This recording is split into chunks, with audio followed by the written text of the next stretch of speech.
అందరికీ నమస్కారం. ఈరోజు కథ హిట్లర్ ఎపిసోడ్ 248 నేనే వస్తున్నా. ఇక స్టోరీలోకి వెళ్తే విరాట్ నుండి తప్పించుకోవడానికి అతని హోటల్ రూమ్లో లాక్ చేసి పారిపోయింది హాస్ని. ఆమె ఆచూకీ తెలుసుకోవడం కోసం హోటల్ సీసీ కెమెరాలో చూసి వెళ్ళిన క్యాబ్ నెంబర్ బట్టి ఆమె ఆచూకీ తెలుసుకొని ఊరంతా వెతకమని మనుషుల్ని పంపి తను మాత్రం ఆమెను ఫాలో అవుతాడు దాస్. హోటల్ నుండి నేరుగా ఇంటికి వెళ్ళిన హాస్ని చేతికందిన బట్టలు బ్యాగ్లో కుక్కుకొని రైల్వే స్టేషన్కి చేరుకునేసరికి ఆమెకు ఎదురొచ్చాడు దాస్. ఆయన చూడటంతోనే ప్యాలెస్కి రావాలంటే భయంగా ఉందని తనను వదిలేయమని రిక్వెస్ట్ చేస్తుంది హాస్ని. ఆ మాటకు దాస్ బాధపడుతూ ఆమెకు నచ్చచెప్పేందుకు ప్రయత్నిస్తుండగా అక్కడికి ఒక వ్యక్తి వస్తారు. వాళ్ళని చూసిన హాస్ని షాక్తో కళ్ళు పెద్దవి చేస్తుంది. కీర్తి, నువ్వు ఇక్కడేం చేస్తున్నావు?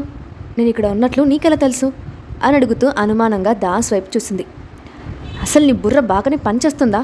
ఎక్కడికి పారిపోతున్నావు హాస్ని? విరాట్ గారి నుండి తప్పించుకోవడం అంత సులభం అనుకున్నావా?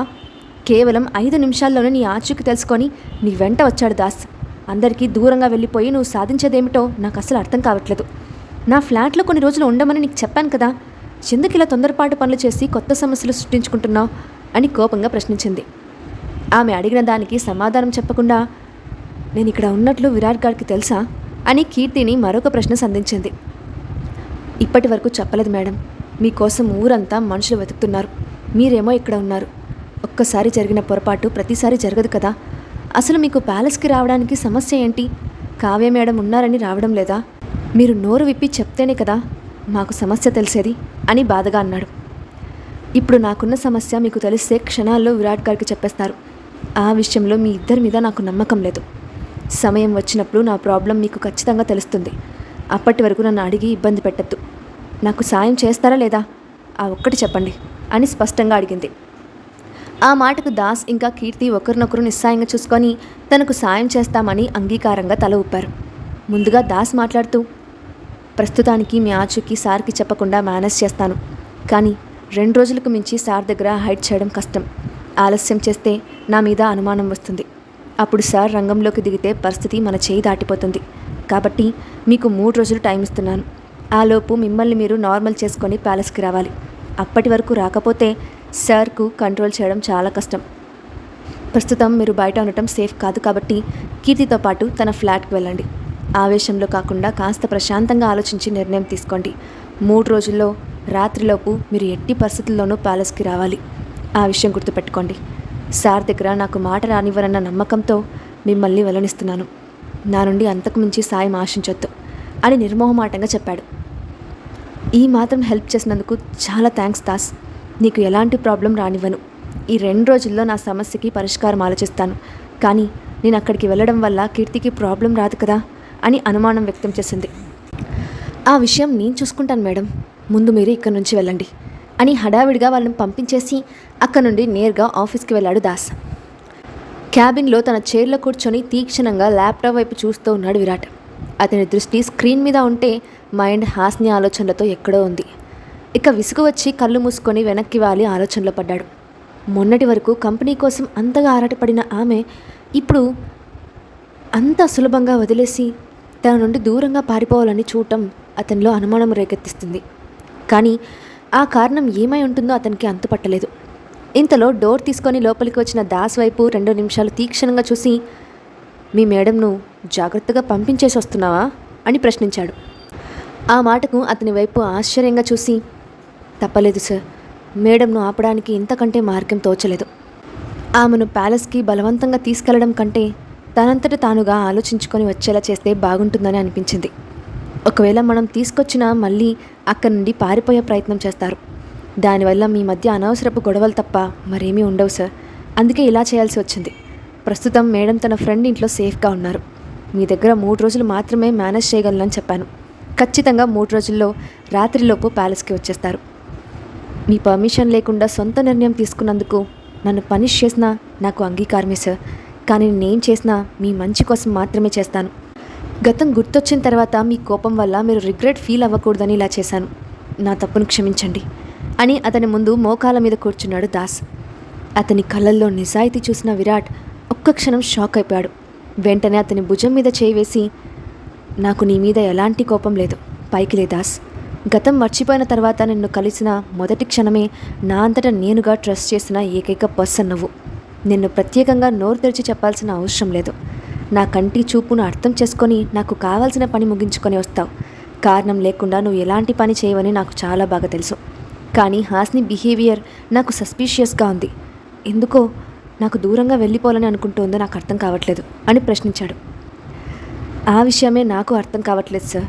తన ఫ్రెండ్ కీర్తితో మాట్లాడినప్పుడు ఇదే అనుమానం తను కూడా వ్యక్తం చేసింది. మేడం మనసులో ఏముందో కనీసం తనతో కూడా షేర్ చేసుకోవడం లేదు. కానీ ఆమె ప్యాలెస్కి రావడానికి భయపడుతున్నారు. ఏదో బాధ ఆమె కళ్ళల్లో స్పష్టంగా కనిపిస్తోంది.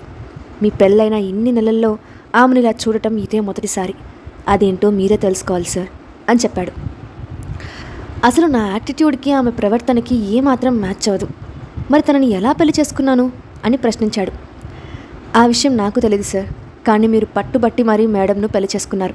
నిజానికి మీ ఇద్దరికి ఎన్ని సమస్యలు వచ్చినా మీ మధ్య ప్రేమ మిమ్మల్ని కలిపి ఉంచింది. మీరు మేడం కోసం ఎంతలా ఆవేదన పడ్డారో కళ్ళారా చూశాను సార్. మీ చుట్టూ మంచి కోరుకుంటున్నట్లు నటించే గుంట నక్కలే ఎక్కువ. వాళ్ళ గురించి నేను చెప్పడం కన్నా మీరు తెలుసుకుంటేనే బాగుంటుంది. తప్పుగా మాట్లాడి ఉంటే క్షమించండి సార్ అని సైలెంట్ అయిపోయాడు. దాస్ మాటలు అతనిలో ఉన్న అనుమానాలను ఇంకొంచెం పెంచాయి. ముందు హాస్నిని ప్యాలెస్కి వస్తే నిదానంగా ఒక్కొక్కరి గురించి తెలుసుకోవచ్చు అనుకున్నాడు. ఇంతలో అతనికి హాస్ని పెట్టిన కండిషన్స్ గుర్తుకు రావడంతో చేయవలసిన పని మిగిలిపోయిందని వెంటనే ప్యాలెస్కి బయలుదేరాడు. రైల్వే స్టేషన్ నుండి ఫ్లాట్కి వచ్చిన హాస్ని ఇంకా కీర్తి నిశ్శబ్దంగా చెరొక గదిలో వెళ్ళిపోయారు. ఫ్రెష్ అయి వచ్చిన హాస్నికి అప్పటి వరకు పడిన టెన్షన్ నుంచి ఉపశమనం లభించడంతో సైలెంట్గా పడుకుంది. గదిలో కూర్చొని హాస్ని కోసం ఆలోచిస్తున్న కీర్తికి దాస్ నుండి కాల్ వచ్చింది. ఆమె కాల్ అటెండ్ చేసిన వెంటనే ఫ్లాట్కి వచ్చేసారా అని అడిగారు. వచ్చేసాము, తను ఆల్రెడీ పడుకుంది అని సమాధానం చెప్పింది. ఆమె మాటల్లో దిగులు తెలుస్తూ ఉంటే, హాస్ని మేడం గురించి ఆలోచిస్తున్నావా? డోంట్ వరీ, తొందరలో ప్రాబ్లమ్స్ అన్నీ సాల్వ్ అయిపోతాయి. అప్పటి వరకు ఆమెకు ఎలాంటి తొందరపాటు నిర్ణయాలు తీసుకోకుండా ఆపడమే నీ పని. నీకో ముఖ్యమైన విషయం చెప్పాలి అంటూ జరిగిన కాన్వర్జేషన్ మొత్తం వివరించాడు. అంతా విన్న కీర్తి ఒక్కసారి టెన్షన్ పడుతూ, ఆయనకు నిజమెందుకు చెప్పావు దాస్? అసలే వాళ్ళమ్మ ఇంకా కావ్య ఇద్దరి మాటల మాయలో ఉన్నారు. ఈ విషయం వాళ్ళకు తెలిస్తే తన మీద ఇంకా కోపం పెరిగేలా చేస్తారు కదా అని తన భయాన్ని వ్యక్తం చేసింది. ఈసారి అలాంటిదేం జరగదు, నన్ను నమ్ము కీర్తి. ఆల్రెడీ సార్ నిజాలు తెలుసుకునే ప్రయత్నంలో ఉన్నారు. ఇప్పుడు మేడం తొందరపడితే అసలుకే మోసం వస్తుంది. అందుకే ఆమెను ఆపాలని 3 days కండిషన్ పెట్టాను. ఆమెను ఒప్పించి ప్యాలెస్కి పంపించే బాధ్యత నీదే. నాకెందుకో తొందరలో వాళ్ళ మధ్య ప్రాబ్లమ్స్ అన్నీ సాల్వ్ అయిపోతాయి అనిపిస్తోంది. నువ్వు కూడా అదే నమ్మకంతో ఉండు అని ఆమెతో ఇంకాసేపు మాట్లాడి కాల్ కట్ చేశాడు. ఆ రాత్రి ప్యాలెస్కి వెళ్ళిన విరాట్కి అందంగా రెడీ అయిన కావ్య ఎదురొచ్చింది. రాయల్ బ్లూ కలర్ శారీకి కాంట్రాస్ట్ బ్లౌజ్ వేసుకొని హెయిర్ లీవ్ చేసి చాలా అందంగా రెడీ అయ్యి తన ముందుకు వచ్చి ఆమెను ఒక్క క్షణం తీక్షణంగా చూసి, ఈ టైంలో ఎక్కడికి వెళ్తున్నావు అని ప్రశ్నించాడు. ఆ మాటకు కంగు తిన్న కావ్య వెంటనే సర్దుకొని, బయటికి వెళ్తేనే రెడీ అవ్వాలా విరాట్? నీకోసం, నీతో కాస్త టైం స్పెండ్ చేయడం కోసం ఇలా రెడీ అయ్యాను అని వయ్యారంగా తిప్పుకుంటూ చెప్పింది. వాట్ అని ఆమె వైపు ప్రశ్నార్థకంగా చూస్తున్న అతన్ని చేయి పట్టుకొని, వెళ్ళి ఫ్రెష్ అయ్యిరా, బాల్కనీలో రా విరాట్. నీతో కలిసి క్యాండిల్ లైట్ డిన్నర్ చేయాలనిపిస్తోంది. ఇప్పటి వరకు తినకుండా నీకోసమే ఎదురు చూస్తూ ఉన్నాను. ఆల్రెడీ అరేంజ్మెంట్స్ అన్నీ పూర్తి చేశాను అని అతని కళ్ళల్లోకి ప్రేమగా చూస్తూ చెప్పింది. అయితే అప్పటికే హాస్ని ఆలోచనలతో స్థిమితంగా లేని అతను ఆమె వైపు ఒక్కక్షరం తీక్షణంగా చూసి, సారీ, నాట్ ఇంట్రెస్టెడ్ అని స్టెప్స్ ఎక్కడం స్టార్ట్ చేశాడు. కానీ కావ్య వదలకుండా అతని వెంట పడుతూ, ప్రేమించిన అమ్మాయి కోసం ఆ మాత్రం చేయలేవా విరాట్? అప్పుడే నేను నీకు అంత కానిదాన్ని అయిపోయానా అని మొసలి కన్నీళ్లు కార్చింది. ఆమె కన్నీళ్లు చూసి ఇరిటేట్ అయిన విరాట్, నేను నిన్ను ప్రేమించానని ఎప్పుడైనా చెప్పానా? కనీసం అలా బిహేవ్ చేశానా? జస్ట్ నిన్ను హక్ చేసుకోవడం తప్ప నీ గురించి ఎలాంటి మెమరీస్ నా మైండ్లో లేవు. నువ్వు ఎంత అందంగా రెడీ అయినా నా మనసు ఇంత కూడా స్పందించడం లేదు. అయినా ఎందుకు ఇలా బిహేవ్ చేస్తున్నావు? అసలు ఇలాంటివన్నీ అరేంజ్ చేయడం ఎప్పటి నుంచి మొదలుపెట్టావు? నేను నీకు అంత చనువు కూడా ఇవ్వలేదు కదా. స్పృహలోకి వచ్చిన దగ్గర నుండి నీ హెల్త్ మీద కన్సర్న్తో నేను కాస్త కేర్ చేశాను. అంతేకాని నా అంతటా నేనుగా నిన్ను హక్ కూడా చేసుకోలేదు. కొన్ని సందర్భాల్లో హాస్ని మీద కోపంతో నీకు సపోర్ట్ చేశాను. అదే తప్పని ఈరోజు అర్థమైంది. సరే, ఇప్పటికే మించిపోయిందేం లేదు. రేపు నువ్వు మీ ఇంటికి వెళ్ళిపో, అది అందరికీ మంచిది అని స్పష్టంగా చెప్పాడు. అతని కోసం ఇంత అందంగా రెడీ అయ్యి ఎదురు చూస్తూ ఉంటే విరాట్ నుండి వచ్చిన స్పందన ఆమెకు తీవ్రమైన ఆవేదనకు గురిచేసింది. అదే సమయంలో అతను ప్యాలెస్ నుండి వెళ్ళిపోమని చెప్పడం ఆమెను కోపానికి గురిచేసింది. దాంతో విచక్షణ కోల్పోయిన కావ్య, ఇంత సెల్ఫిష్లా ఎలా మాట్లాడుతున్నావు విరాట్? ఇప్పుడు నీ హెల్త్ నార్మల్ అయిపోయింది కాబట్టి నన్ను పంపించేస్తున్నావా? అవసరం తీరిపోయాక వదిలించుకోవడం న్యాయమేనా అని ఆవేశంగా నోరు జారింది. ఆ మాటకు కోపానికి గురైన విరాట్ ఆమె కళ్ళలోకి సూటిగా చూస్తూ, నిన్ను రమ్మని నేను ఎప్పుడైనా చెప్పానా? నన్ను కేర్ చేయమని ఏ రోజైనా అడిగానా? నీ అంతటా నువ్వే నా చుట్టుపక్కల తిరిగావు. పెళ్ళైన మగాడితో అతని ఇంట్లో ఒంటరిగా ఉండటం పద్ధతి కాదని లాస్ట్ టైం కూడా నీకు చెప్పాను. హాస్ని లేని టైంలో నువ్వు ఇక్కడికి రావడమే తప్పు. అది తెలుసుకోకుండా నన్ను బ్లేమ్ చేయడం కరెక్ట్ కాదు. నీ మీద ఉన్న పాజిటివ్ ఇంప్రెషన్ మారిపోకముందే ఇక్కడ నుండి వెళ్ళిపో అని చెప్పేసి తన గదిలోకి వెళ్ళిపోయాడు. అప్పటికే ఆమె చేసిన తప్పు అర్థం కావడంతో, ఈరోజు నాకేమైంది? ఎందుకు ఇలా ఆవేశపడ్డాను?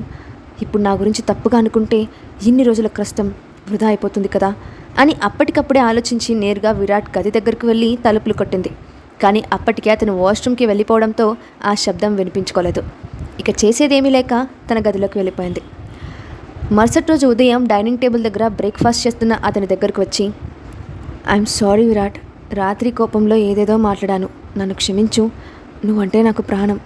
ఈ మధ్య నన్ను మిస్ అవుతున్నాను అన్న ఫీలింగ్ ఎక్కువ వస్తూ ఉంటే కాసేపు టైం స్పెండ్ చేద్దామని డిన్నర్ డేట్ ప్లాన్ చేశాను. కానీ నాకు తెలియకుండా నిన్ను బాధ పెట్టాను కదా, అందుకు పనిష్మెంట్గా ఈరోజే మా ఇంటికి నేను వెళ్ళిపోతున్నాను. దయచేసి నా మీద కోపంగా ఉండకు. వీలు కుదిరినప్పుడు నన్ను చూడటానికి వస్తావు కదా అని అతని కళ్ళల్లోకి ఆశగా చూసి అడిగింది.